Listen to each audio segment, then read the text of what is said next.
Robert, you talked about anger really works when both parties really are in a learning mode and want to, use that to improve their relationship.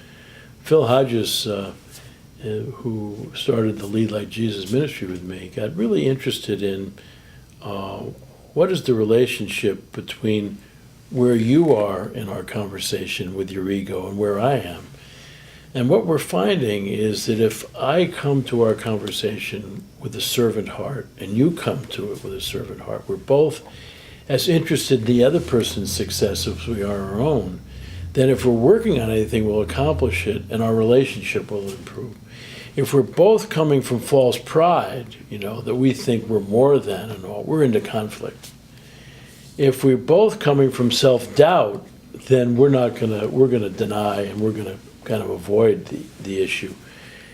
And so the real interesting thing I have found is that how can I stay in a servant heart when somebody's coming at me strong with false pride? I used an example recently with talking with a couple about their son stood up in the middle of breakfast and said, "I am sick and tired of the way you all act around here and you want to control everything. I'm out of here and I wish I didn't have to go back." And I said, now what would be the typical parent response to that is to run to the door and shout out, "Who do you think you're talking to? You get back here." So he came at you with false pride and you come back at him with false pride. Where the servant heart would run to the door and say, "Honey, you're obviously really upset and it looks like I'm one of the main causes. I wonder if later on we could talk." Mm-hmm. And what you'll do is just lower that need. And that's really been a powerful thing. And if somebody's coming from self-doubt, rather than get down there and wallow with them, how can you stay in a servant heart? I can hear that you really feel fearful about this. Is there anything that I could do to help you through this thing, rather than saying, "Yeah, God, I'm afraid too. The economy's going to the tubes and all." Does that make sense to you? Yeah, and I think you're really asking a question in there that is the critical question.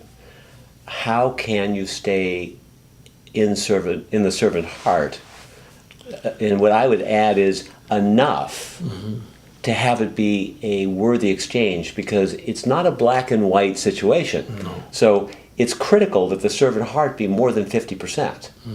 And when the servant heart is the more dominating element, where you really are in touch with more compassion, more interest in creating a well-being for both of you, than you are in being right, or in somehow just expressing your emotion.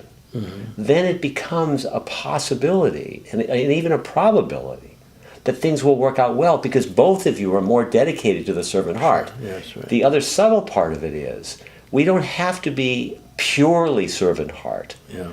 That it's on a relative scale, at least how it seems to me.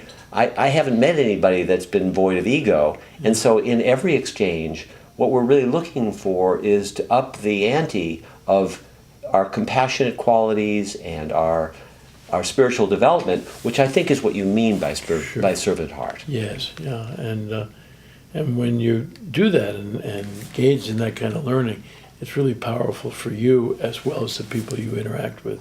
Definitely, it sure is.